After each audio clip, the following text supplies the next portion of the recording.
Hi, my darlings. I'm Sophie Darling, and welcome back to the channel. Today, we are reacting to episode 23 of series 1 of Apothecary Diaries, and I didn't realize there was only 24 episodes for series 1. I thought there was 26. I don't know where I got 26 from, but in my head, I was like, yeah, there's 26. And then I had a look and I was like, oh, it's actually only 24. So we're going to be moving on to series 2 very, very shortly. And I'm both really excited to see how the story progresses in series 2, but also really, really sad because it means we're that much closer to then having to wait for series 3. And I know we have a release date, but so far away. It's like a year away. It's going to take forever. I know that we have free run series 2 in January, but still, I don't want to have to wait. I love this show with my whole heart. I think this has become my favorite show that I have seen so far. It is phenomenal. I love every single character. I love the story. I love the mystery. I love the dynamic. I love the themes. Mao Mao is just me. I see myself so much in her that I can't help but love her. I think she is like my favorite female protagonist in anything I have ever seen or watched. She is just iconic. I love her. And I just don't want to have to wait. I don't. I might get the light novels, not to spoil ahead, but more to read up until where series 2 ends. So then I can kind of see how the light novel differs from the anime, because there will be creative changes. And then where it goes into series 3, I'll stop because I don't want to spoil anything with the anime and I don't want to go in with prior knowledge because that's going to impact how I view the show. So I have begun to kind of change my mind a little bit about Lolan. I am beginning to feel quite sorry for her. Initially, I was really sus of her. I think she may still be in on whatever's being plotted against Jinshi. Because looking back on the episode where they're being taught, her eyes widen when she sees him, almost as if she knows that he's like the target of some plot. But she then quickly looks away, and I was like, "Is she looking at Mao Mao? Is she looking at Jinshi?" But I think it was Jinshi that had like caught her attention, that had made her sort of turn and look at him. Either way, I have begun to feel a bit sorry for her the more we know about her dad. And the way in which he just interrupted her moment to shine by saying, "Is there anything that we need to improve on?" He couldn't even allow his daughter to have the attention on her. He had to interrupt, he had to be front and center, he had to insert himself, whereas she kind of just meekly goes along with what her father is saying. I'm sure we're going to see it come out more that she has maybe aspirations and desires that are different to her father, but she's become his pawn for power. She is his way of leveraging control over the empire. I think that's possibly what her father aspires, because he was the previous Empress Dowager's, that's a mouthful, favorite, which means he would have had considerable privilege, and maybe that privilege disappeared when the previous emperor died because his mother was no longer in a position of authority, and the current emperor doesn't seem to like him very much, doesn't seem to really engage with him. So there's definitely friction between the two of them, and this could be a way of them trying to smooth over the friction, is him accepting Lolan as his concubine, but I think Lolan's dad is doing it to try and leverage his daughter to gain power for himself.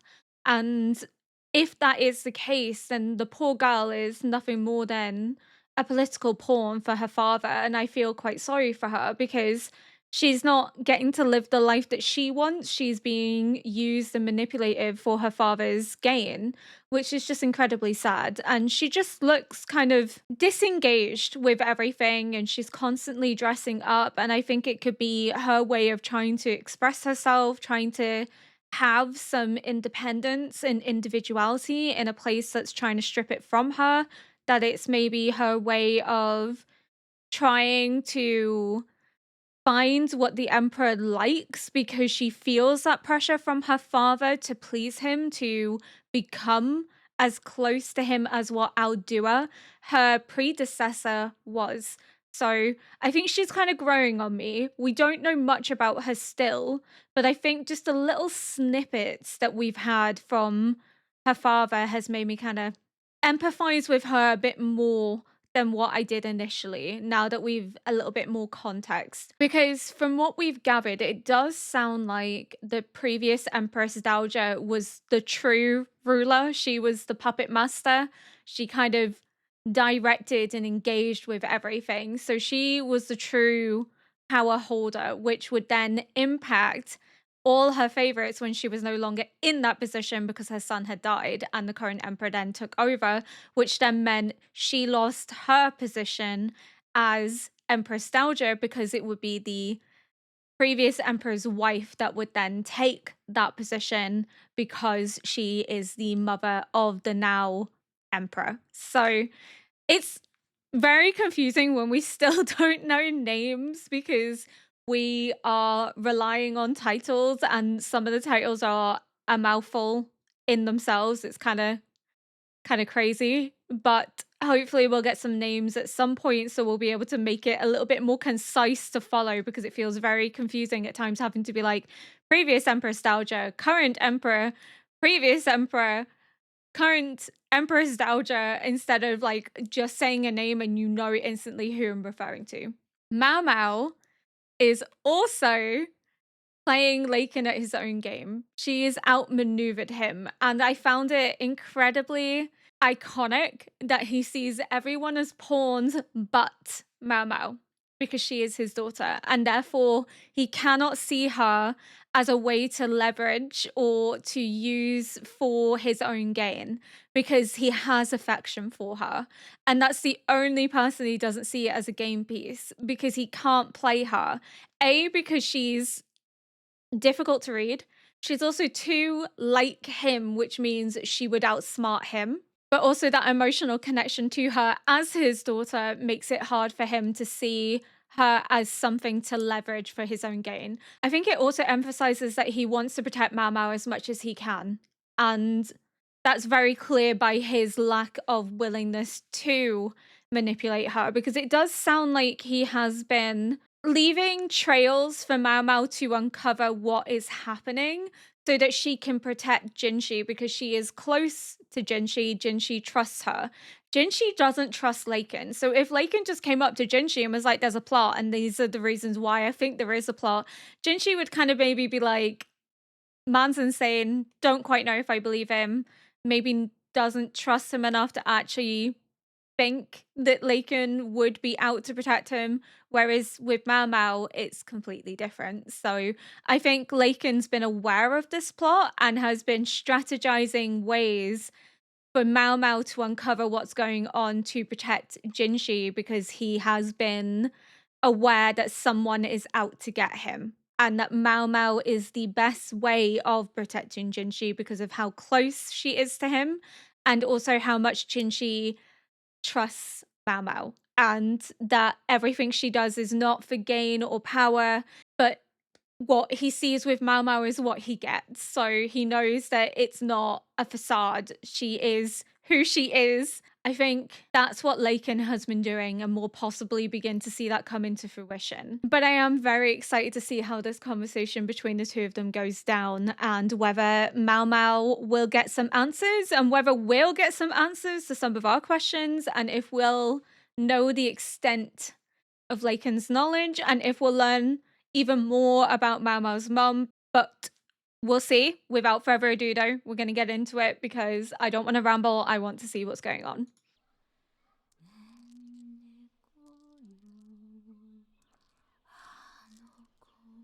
Oh,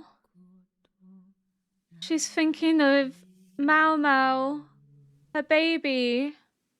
Which, as I said, I don't think Mao Mao's mum did it because she wanted to harm Mao Mao or that she didn't like Mao Mao. But that, God, he's so excited. 可愛い娘の頼みとあらば。So does she know then that that's her dad? She must do. Because he says, my lovely daughter, and she doesn't react in shock. So she already knew that Laken was her dad. 私が勝てばうちの子になってくれるね。何も口を出さない約束でしょ。しかし。Not your place, 構い Jinji. ません。ですが雇用中の身ですので。雇用中？本当に雇われているのかい？はい。This raises so many questions, though. Because she knows that Laken's her 私が勝 dad. てば6召喚の議女を一人身請けしてもらえないでしょうか。Tyron. 何を言い出すのかと思えば。誰とは言いませんが、やり手ババアが年頃の議女を片付けたがっていますので。それだけでいいのかい？ See, I didn't think she knew that Laken was her dad, but evidently she does. How long has she known that Laken's her dad? それはなんだい？ Why has she 少しなら been 薬です。 avoiding いくつも飲め him? ば猛毒になりますけど。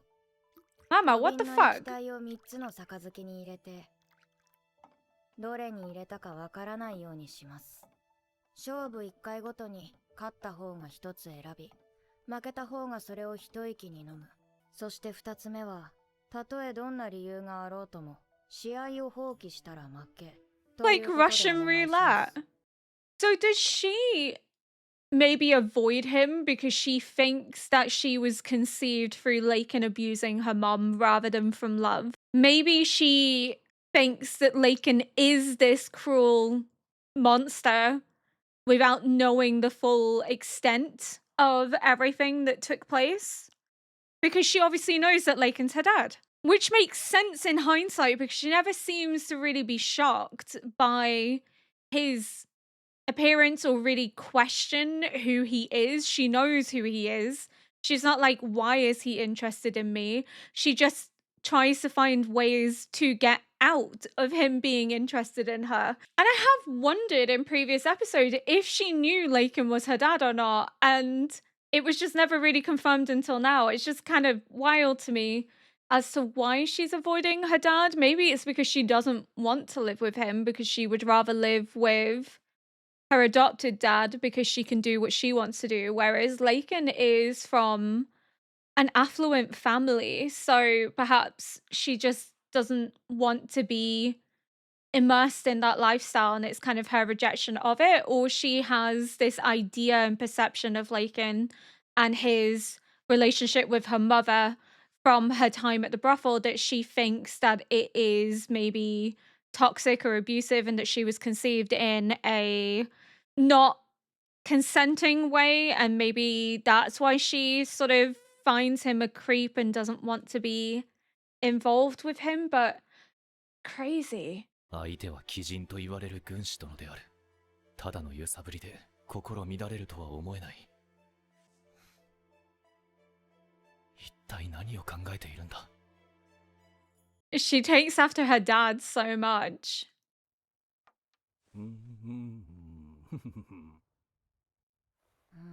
He's so happy. He's like, I get to spend time with my daughter.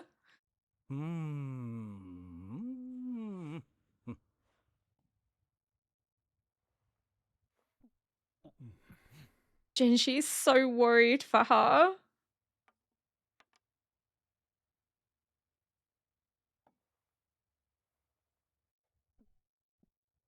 "また負けた。シャンチーで負けなしの軍師殿に挑むのだから、多少は心得があるのかと思いきや、ルールを知っている程度で、実践の経験はないようだ。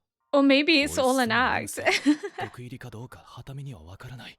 She's also not impacted by poison in the same way as a normal person is, so. もしすでに飲んだ2杯が毒入りだとすると、3杯目を飲むのは危険すぎる。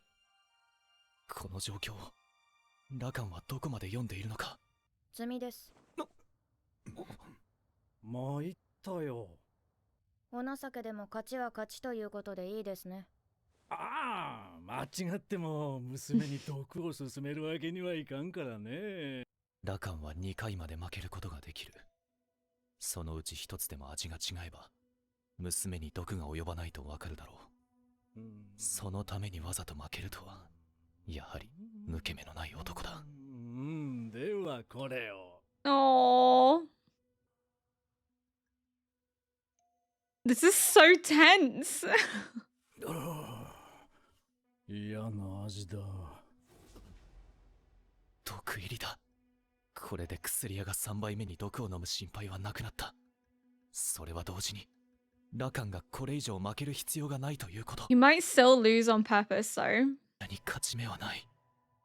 私が勝てばうちの子になってくれるね。 Is he gonna forfeit? Look at him!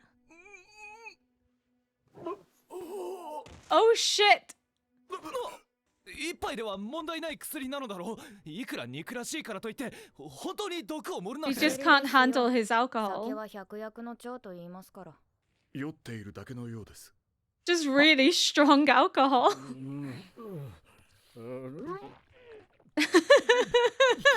稽古なんですよ、この人。 So she just got him intoxicated so he would lose because she knew she couldn't beat him at the game. さっさとこの男を運び出して、義郎の花を選ばせましょう。生まれた時から人間の区別がつかなかった。父は私に呆れ、これでは役に立たぬと愛人のもとに通うようになった。そんなわけで、名家の長子でありながら、手すさびで覚えた。 So he is the eldest son. 顔ではなく声や素振り、体格で人を覚えるんだよ。お前ならシャンチーかな。 That's Mama's dad. 自分を理解してくれた。 That's Mama's dad. Adopted dad. You can tell by the back of the head, but also the voice. So he's Mau Mau's great uncle. So he's Laken's uncle. He's Mau Mau's great uncle.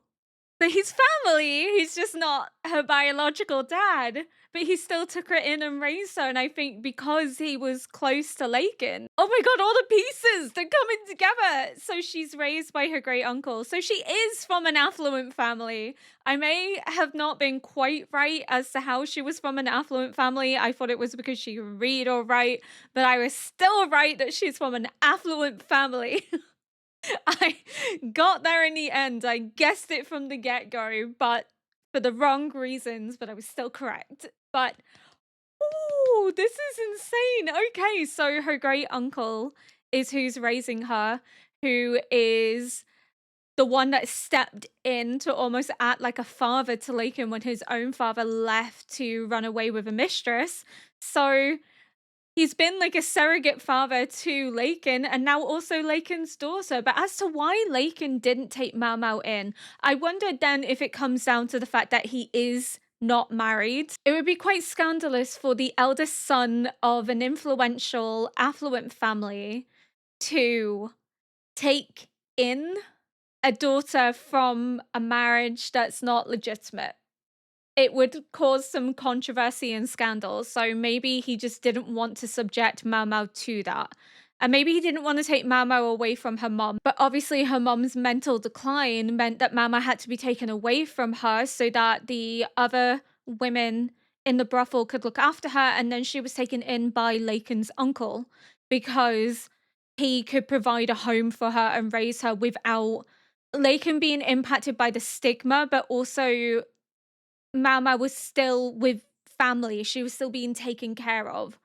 He could still make sure that Mau Mau was being raised properly, even if he couldn't bring her into his household.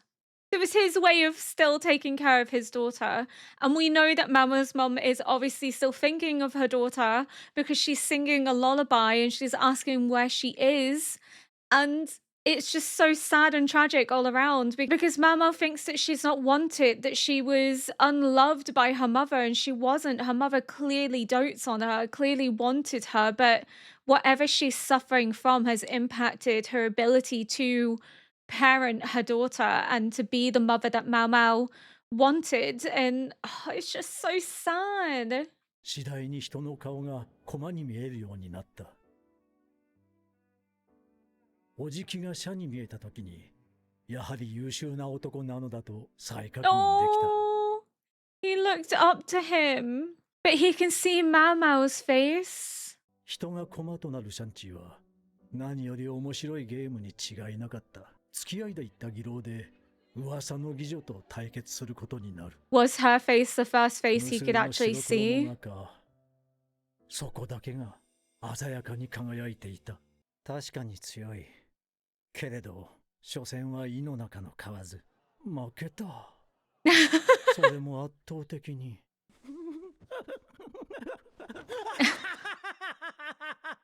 Is that when he fell in love with her? Because she could beat him? ああ。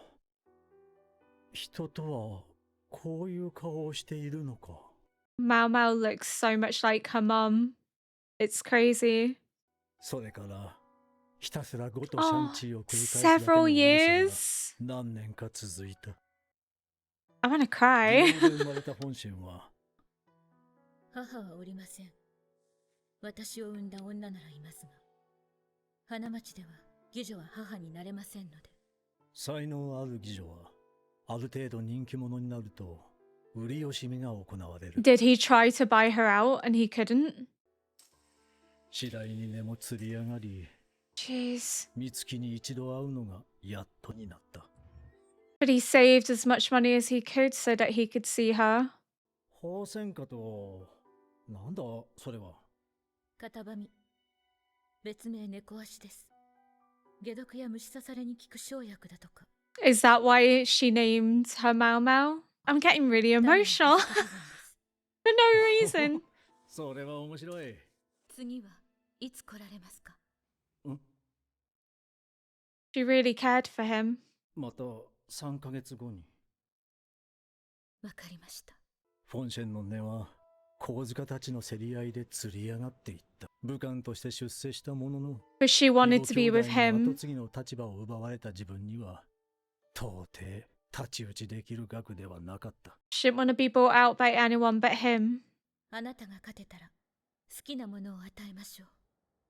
私が勝てたら好きなものをいただきましょう。お好きな番を選んでください。 I wonder if she's the one that orders him to impregnate her so then she's not bought out. メイメイ、試合に集中したいから。はい。 Mei Mei before she became one of the three princesses.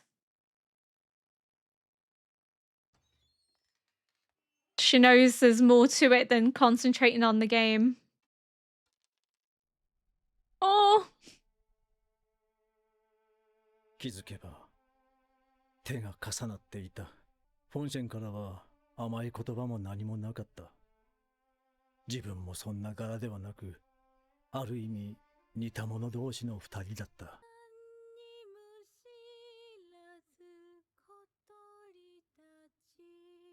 I wonder if this is a lullaby she remembers from when she was young. その3ヶ月後、優秀だったおじきが失脚した。一族の連れ押しだ。優秀なのに相変わらず容量が悪い。 There's a bigger reason why he was ousted. 家を出てしばし遊学しろ。しかし、なんだ。いえ、何でもありません。 He doesn't want 親 to. であり、上司である父に逆らえるはずがなかった。 Oh, it's all so tragic. 行け話が破談になったとフォンシェンから文があり、私も半年ほどで戻れるだろうと高をくくっていた。まさか戻るのに3年もかかるとは Oh 思いもしなかった。 no. フォン 3シェンからの years. 文がこんなに。 Oh, the blood. She probably thought that he had forgotten about her. しかも2つ。違う、これは指切り。そんな呪いが流行っているのは知っていた。身請け話が破談になった原因、あの袋に入っていたもう一つの小さな指輪、なぜ気づけなかったのか。 He didn't realize. おいしはお前、本心ならもういない。今さら何しに来たんだい。価値が落ちた技術がどうなるかなんて知ったこっちゃないんだろ。 But that's not the case. It's all so tragic. 受けの破談。その原因は、フォンシェの腹には、店 Because の they're 名を one 汚し、night. 信用と価値が地に落ちた妓女がたどる末路を。よたかのごとく客を取り、 Oh.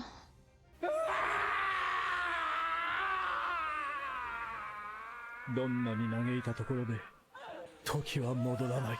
I haven't said anything because I'm just kind of like in shock by it all, really. 私とてこうなるつもりはなかったよ。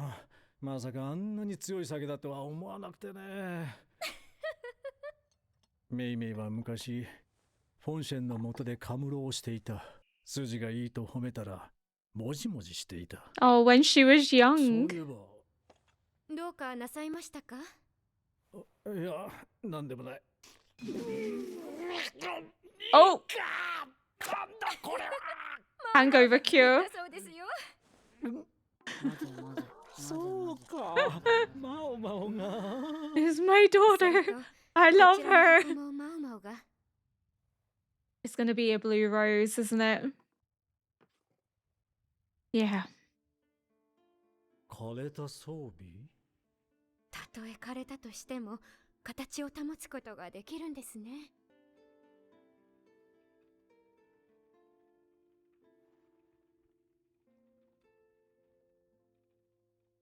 She kept the bud for herself.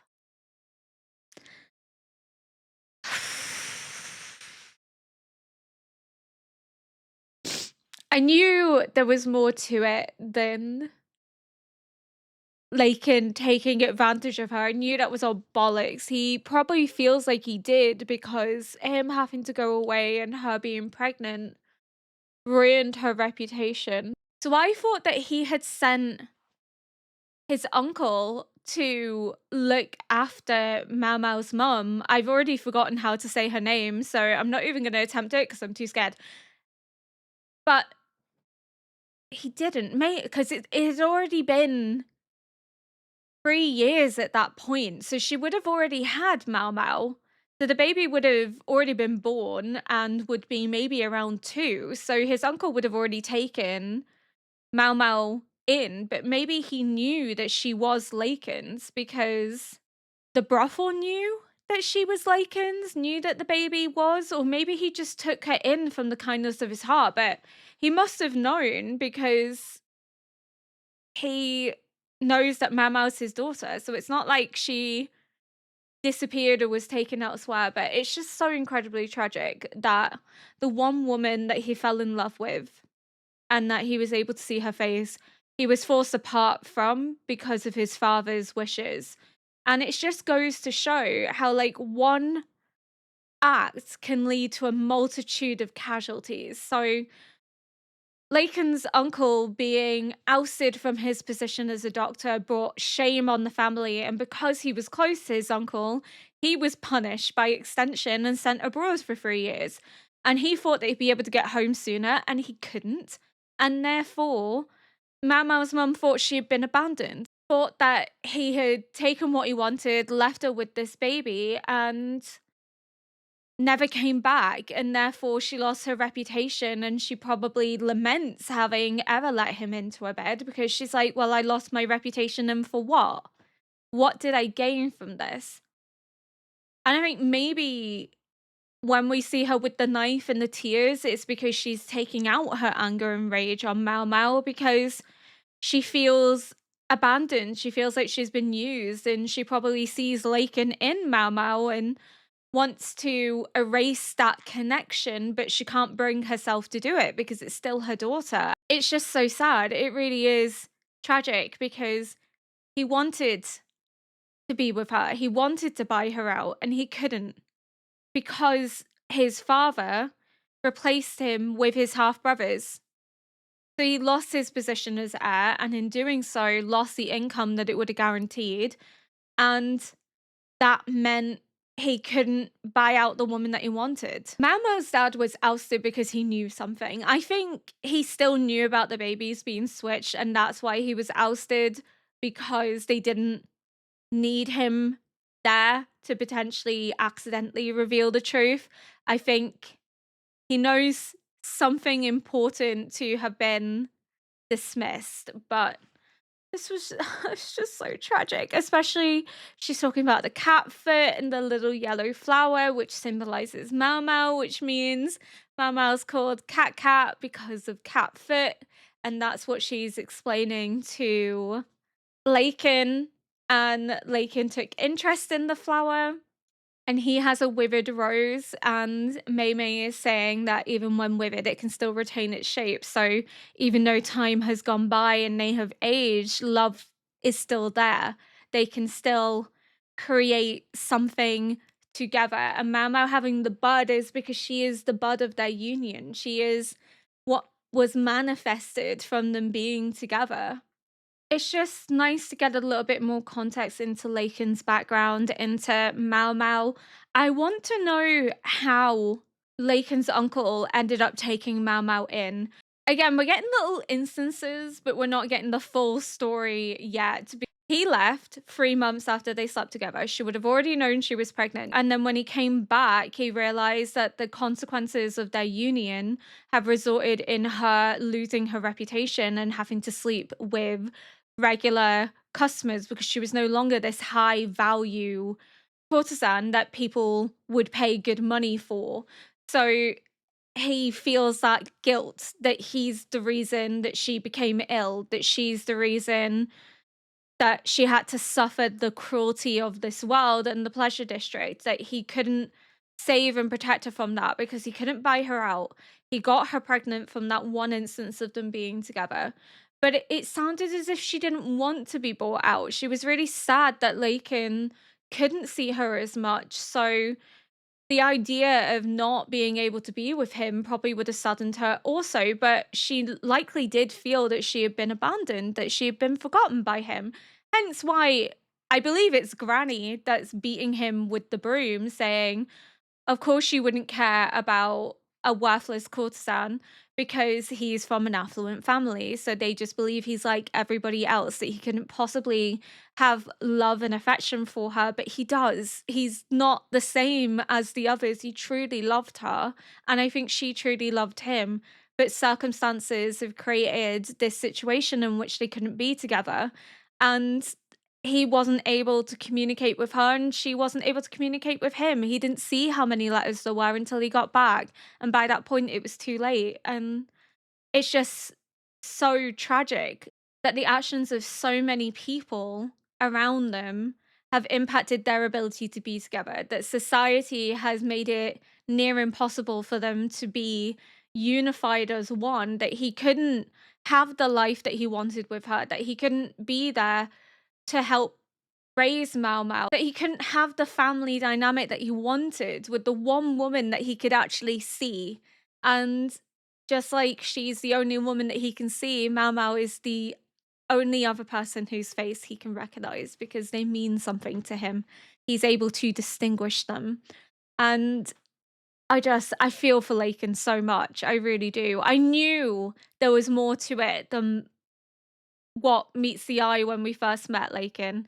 I wondered then if Lakin came back and it had been 3 years, if Lakin's uncle, who had already been ousted, was already working in the pleasure district. I wondered then if Lakin's uncle went to treat the courtesan, learned that it was Lakin's, and then was committed to helping raise Mau Mau because he was close to his nephew and he wanted to ensure that his daughter was well taken care of.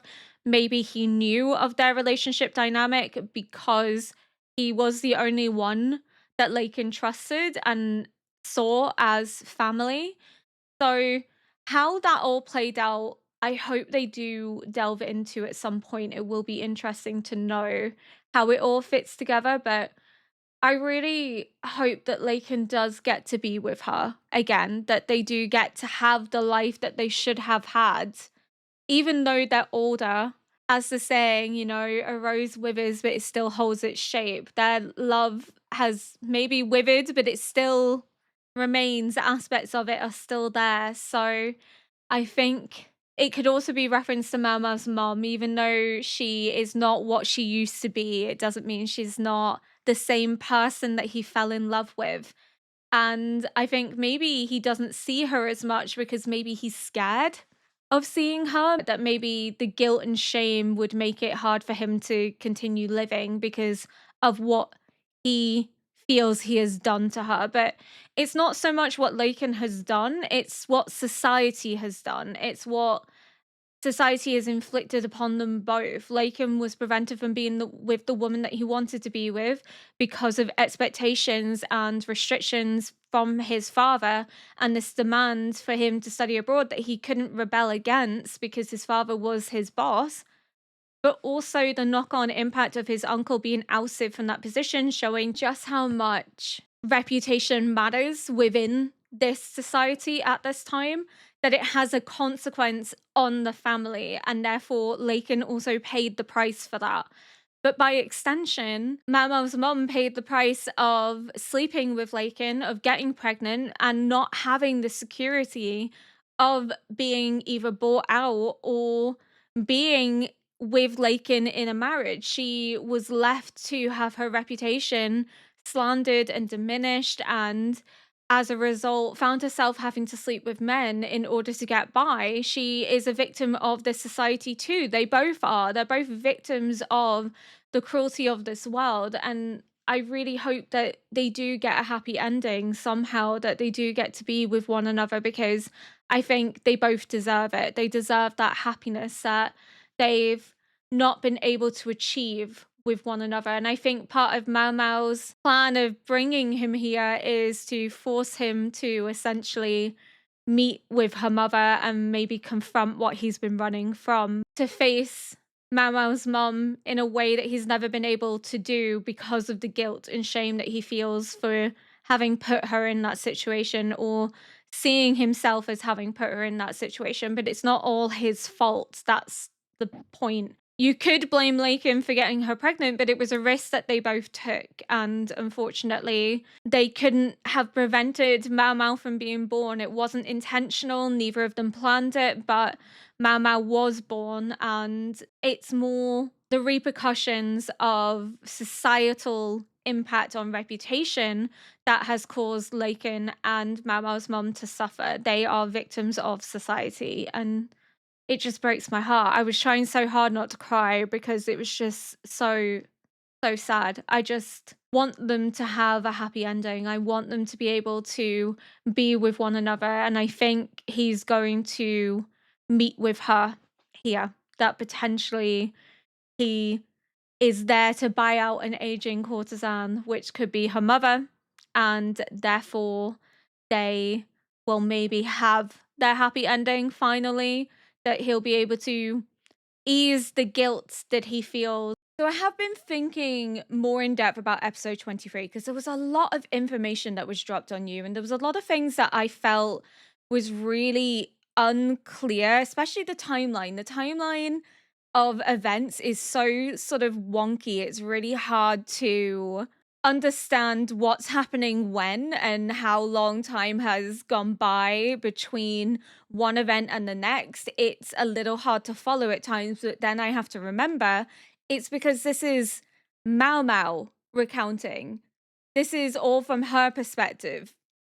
So it's going to be wonky. It's not going to be set in stone chronological order because we're literally getting her taste of the story. She's giving us what she knows, and it won't be clear and it will be inconsistent because she's not a reliable narrator. And we know that she's not a reliable narrator because of the way that she depicts herself and her intentions and her interactions with people. So it makes sense that the story of how her parents come together and the aftermath of what her mom goes through is also not really clear chronologically and event wise.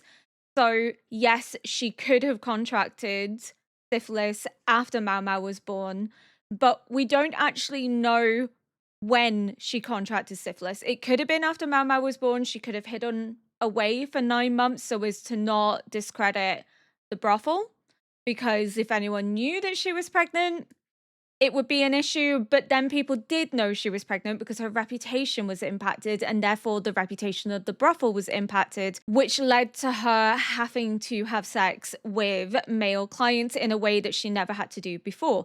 So the pregnancy must have got out because that's the only way that her reputation is so diminished that she has to sell herself. The question that comes into it is, did she go into isolation for 9 months, have Mau Mau, and then start sleeping with clients? Or was she still sleeping with clients before having Mau Mau? Because it seems odd that she would be allowed to stay in isolation for 9 months to have the baby before servicing clients, because we know that women in these situations are dependent on servicing clients. That's how they make their money. So it seems odd to me she would be allowed to just essentially be a burden for 9 months. Maybe it's the way that the brothel sees it. The brothel sees it as, well, she's given us her service for X amount of years and earned X amount of money. So the least we can do is give her 9 months and then maybe some time to recuperate before she makes us even more money. But knowing the type of environment that the Pleasure District is, it seems very unbelievable that she wouldn't be expected to service clients whilst pregnant, because that's not uncommon. There were many women that still had to prostitute themselves whilst pregnant in order to make a living. So the allowance of her to just spend 9 months not earning the money so that she can give birth seems a little strange to me. Again, it could be because she was so high ranking, she did make them so much money that maybe they felt this was the least they could do for her.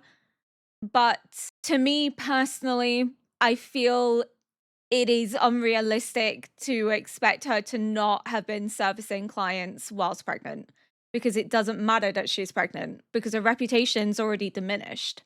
It's not as if these men are going to go, no, I'm not going to touch a pregnant woman. They don't care.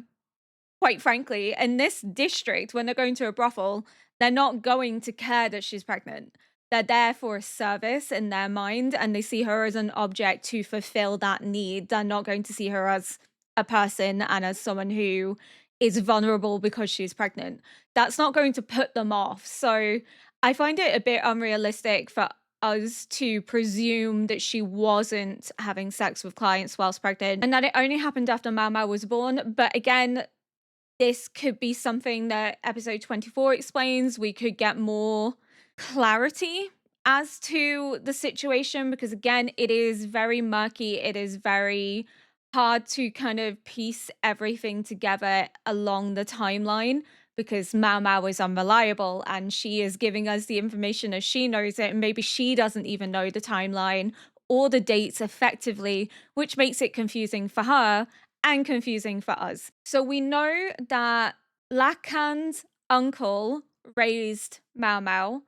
We know that he went to the brothel when Mau Mau's mum was still working and sleeping with men, but she was too far along in her diagnosis for anything to have been done. So she has obviously been receiving, I guess, in a sense, care to ease her symptoms, because obviously they can't cure her. She's too far gone into the disease, but they can manage it. They can make her life more pain-free by giving her medicine, which is why we see Mau Mau tending to her.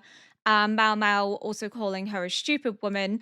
And I think that's because of the environment that Mau Mau's been raised in. She's seen what happened to her mom as a consequence of losing her reputation.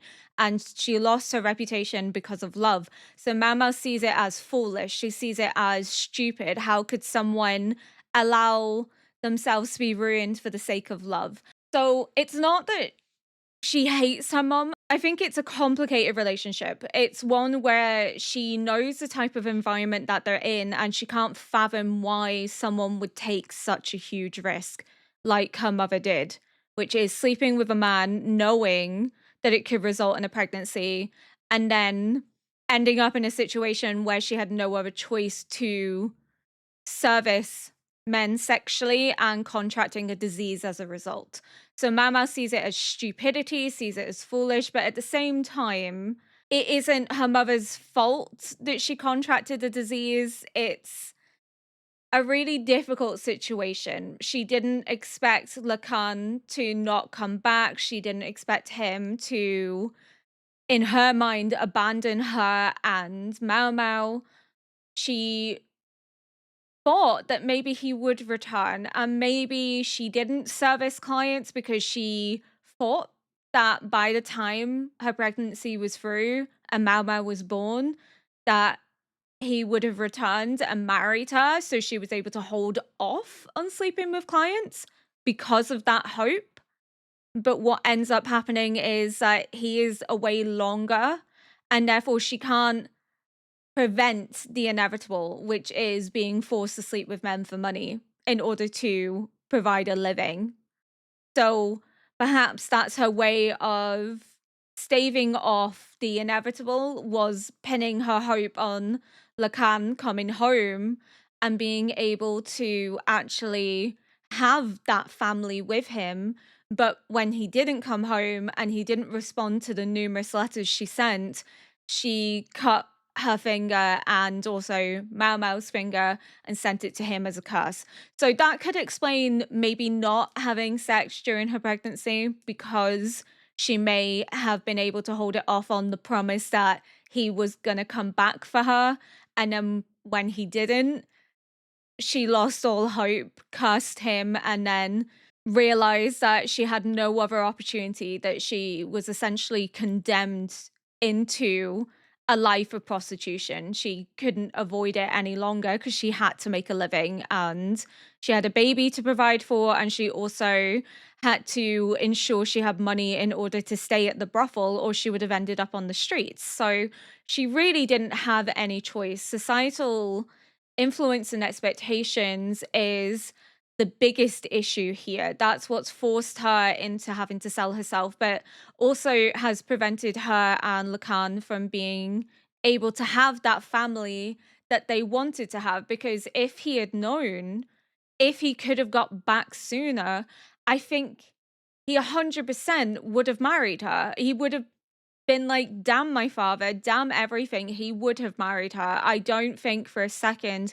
he would have allowed her to live in shame and to have to sell herself. He cared for her that deeply. So that would provide an explanation as to only contracting syphilis after having given birth, was because she was pinning her hope on Lacan coming home and marrying her, and she was able to buy herself time, essentially. And then it got to the point where that justification was no longer believable, and the longer the time went on, the more hope she lost in this ever actually happening, in him ever coming to get her.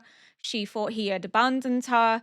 So she, in her despair, did the only thing that she could do in order to survive, and it's incredibly tragic and sad, but would also explain how Mao Mao doesn't have syphilis, and would also explain as to how she wasn't having sex whilst pregnant. But we don't know that for sure.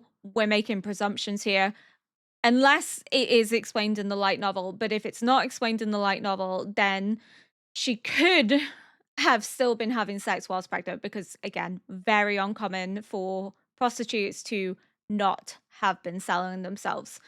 When it came to the finger scene, I wasn't quite sure what was going on, because Mao Mao's little finger is there. It's not as if she doesn't have a little finger. It is Mao Mao's pinky finger, and her mum's finger like severed it to curse him, and that's how he knew there was a baby, was because of the little finger that was there as well. And that's how he knew essentially that he had impregnated her and essentially doomed her to a life of prostitution, because her reputation had been sullied and it wasn't salvageable at that point. And then in hindsight, thinking back, there are quite a few moments where Mao Mao's looking at her little finger, like she'll do that, like she'll look at it. I never gave much credit to it. I thought it was maybe just like a weird little quirk that she had, but thinking back, she does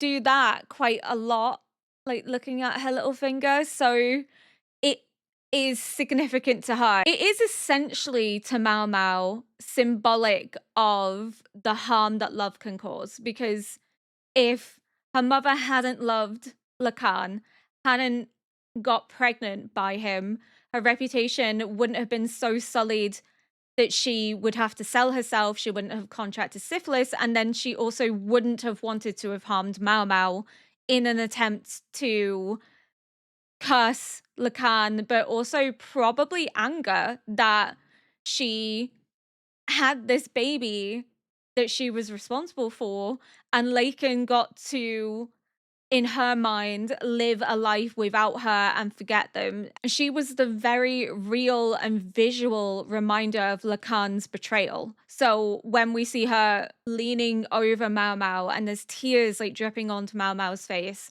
and she has the knife, there was intent to harm her. There was intent to, I guess, maybe kill her. Maybe she felt like that would offer some relief from the anger and hurt that she feels, getting rid of the evidence of Lacan's betrayal of her and the symbol of her reputational decline. But she can't bring herself to do it, which is why the tears are dripping onto Mao Mao's face.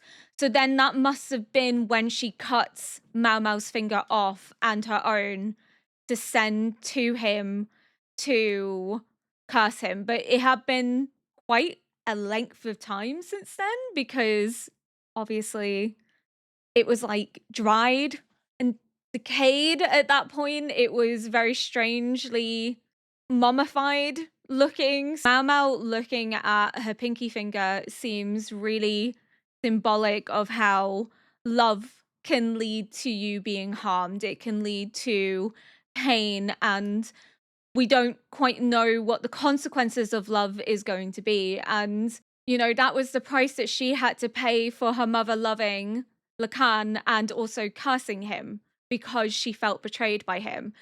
Mama was the consequence of love, and her pain was the price that her mother paid. So Mao Mao knows firsthand what it means to be harmed by love, to be tortured by love, because she lost her finger in the process because of her mother's intense anger, frustration, and feelings of betrayal because the man she loved, in her mind, abandoned her.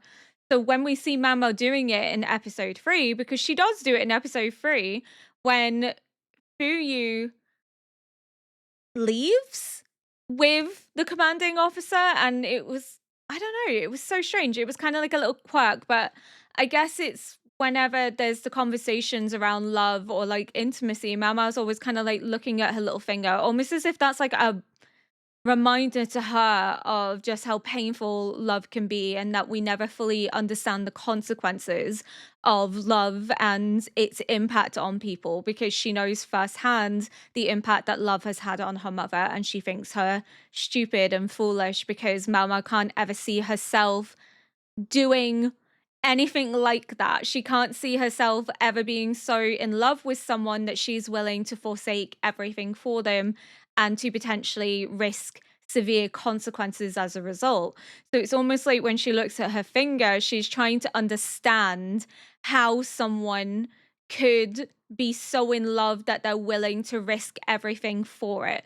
And at the same time is reminded of her mum and reminded of the consequences of what can happen when you love someone and the pain that can come with that.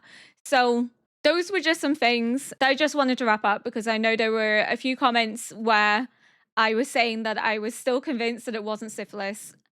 And I just want to explain my thinking in relation to that. It's because the show is so full of red herrings that it's kind of not impossible for them to go that direction. In hindsight, I think I was wrong that it is syphilis, and that maybe I was just being stubborn because I was stuck on my one track mind of like, no, it has to be this way, and not thinking about it from another perspective.